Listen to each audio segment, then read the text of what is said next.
Itu dia sebaik masih itu kata guna orang muda tadi. Masih sedaya dah tak lagi pahala sedaya dalam saya. Okey.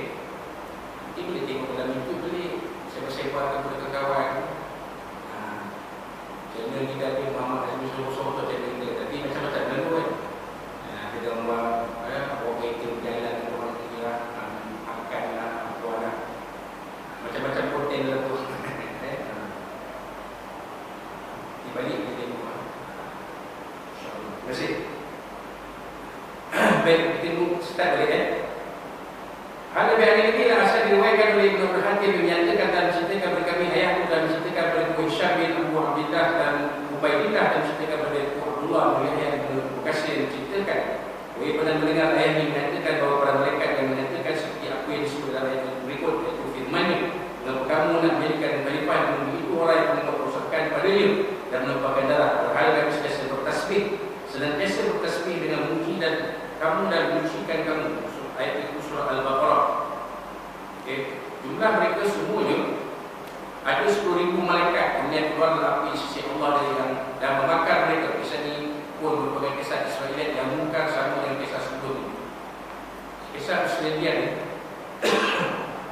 kalau ikut ulama-ulama ilmu tafsir, bila kisah Israeliat ni menceritakan tentang maknanya boleh tak digunakan sebagai sumber untuk ilmu tafsir? Jawapannya boleh, tetapi pada tahap boleh percaya percaya pun tak percaya pun tak. Maksudnya kita dengar je lah. Sebab kisah Israel datang daripada orang-orang Bani Israel. Nama pun Israeliat, kisah-kisah yang dibawa mulut-mulut oleh kaum Bani Israel. Kisah-kisah Nabi terdahulu. Pasal mereka golongan yang paling banyak diturunkan Nabi dan Rasul. Cerita macam-macam. Jadi kisah macam ni pun ada. Rupanya ada kisah Israel tentang bagaimana kisah penciptaan Nabi Adam AS. Jadi tak kita gunakan kesadaran dalam mentafsirkan ayat 30 surah Al-Baqarah tadi. Jawapannya kita belakang kita dengar je. Percaya pun tak percaya pun tak. Sebab akal kita berfikir, logik kita belum kisah. Wallahualam. Ibnu Jurayj mengatakan sesungguhnya mereka ini para malaikat hanya mengatakan apa-apa yang diajarkan kepada Allah kepada mereka, iaitu bahawa hal tersebut akan terjadi sejak penciptaan Adam. Mereka berkata, mengapa kamu menjadikan khalifah yang memilih orang yang akan merosakkan padanya dan menumpahkan darah? Ibnu Jarir menyatakan sebagai ulama mengatakan bahawa sesungguhnya para malaikat mengatakan, mengapa kamu menjadikan khalifah yang bumi itu orang yang akan merosakkan padanya dan menumpahkan darah, kerana Allah telah mengizinkan mereka menjadikan hal tersebut sesudah Allah beritahu kepada mereka bahawa ini akan terjadi di kalangan pencipta.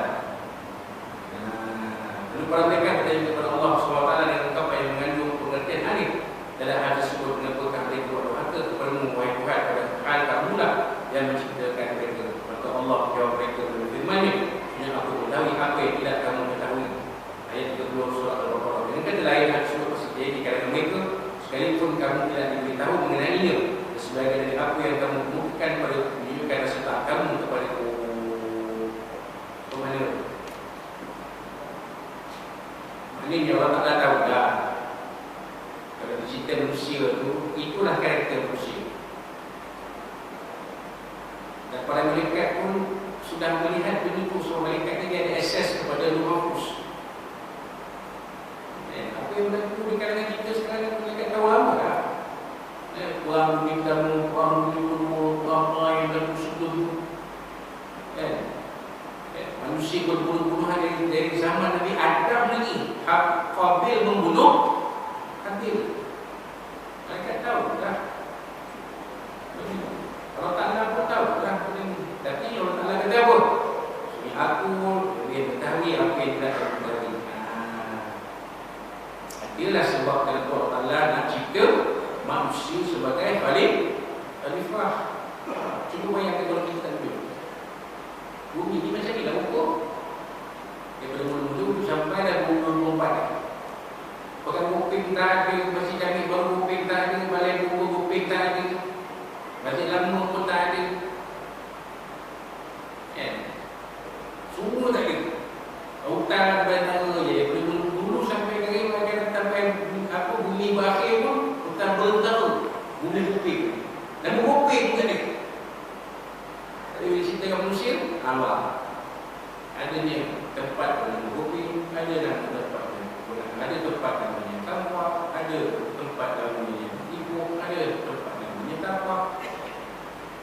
tempat macam-macam.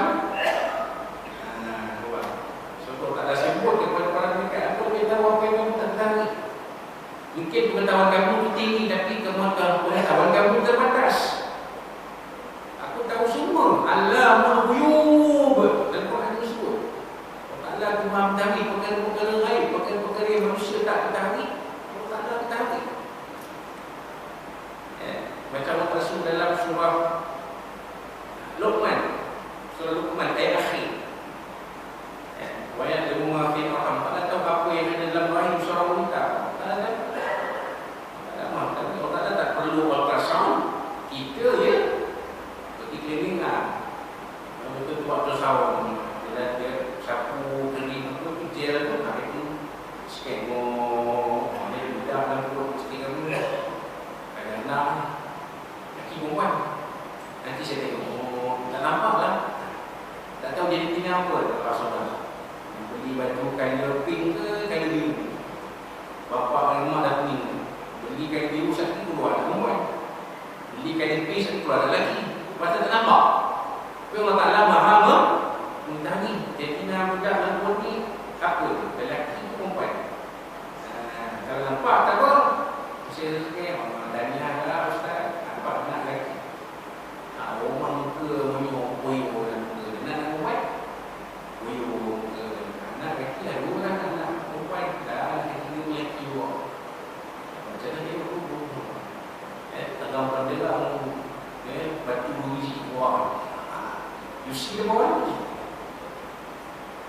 Wah, itu keterbatasan manusia. Tapi Allah Ta'ala maha mengetahui. Allah tak perlu bersama. Allah Ta'ala ni Alamul ghuyub. Maha mengetahui perkara God. Kalau kita tak tahu, Allah Ta'ala maha mengetahui. Jadi tu Allah jawab kepada para mereka. Aku lebih tahu apa yang kamu tak tahu. Yang kamu tahu, aku pun tahu. Yang kamu tak tahu pun aku tahu. Jadi yang diam saja. Itu mesej Allah Ta'ala. Baik. Itu jadi mengatakan pula bahawa sebagian para ulama mengatakan tersebut ditujukan oleh para malaikat untuk menunjuk dalam hal-hal yang tidak diketahui oleh hal itu. Kakak mereka mengatakan wahai Tuhan, kita kalau kepada kami sebagai ungkapan meminta jasa juga sebagai ungkapan protes. Kerana inilah yang ditulis itu jadi berpendapat. Pertanyaan malaikat ada al-fiha ma yusifiha wa yasfiku bima wa la nusutu bihamdi wa tuqad disulak. Itu bukan protes. Itu adalah pertanyaan sebenarnya. Ini malaikat tanya apa yang ada pada makhluk yang kamu nak cipta ni, kami lihat ini. Sedangkan kami ini bertasbih, bertahmid, mensucikan kamu ya Allah, kerana Tuhan kami yang khalifah. Kita cerita lalu malaikat ni macam lupa mana yang sujud 20 tahun berlanjut, mana yang rukuk, mana yang bertawaf keliling Baitul Ma'mur tu tawaf begitu 70,000 malaikat. Yang Nabi lihat ketika peristiwa Mi'raj, Nabi melihat para malaikat tawaf keliling Baitul Ma'mur di bumi Kaabah. Baitullah itu adalah Kaabah. Di langit Baitullah itu adalah Baitul, namanya Baitul Ma'mur. 70,000 malaikat tawaf. Itu beri ruang kepada Tuhan untuk melakukan kesan sama-sama muslim.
Allah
Baik. Saya Ibnu Qatadah mengatakan sehubungan dengan makna firman-Nya, dengan ketika Tuhan berfirman kepada mereka sungai aku menjadikan surga lepas di bumi, yaitu surah Al-Baqarah, bahawa para mereka minta pendapat tentang penciptaan Adam. Itu mereka berkata, mengapa kamu nak menjadikan khalifah di bumi orang yang memperkosakan hari ini dan menumpangkan darah? Mereka mengatakan demikian kerana mengetahui dosa. Jadi satu perbuatan yang dibenci dari Allah selain dari mengalirkan darah dan membuat kerosakan di bumi. Lalu para mereka berkata juga pada hari kami senantiasa bertasbih dan memuji kamu dan mencegah kamu. Allah Ta'ala berfirman, Allah SWT berfirman, sungguh aku mengetahui apa yang tidak pernah diketahui maksud antara hal yang hanya hadir dalam Allah Ta'ala, bahwa antara khalifah tersebut dapat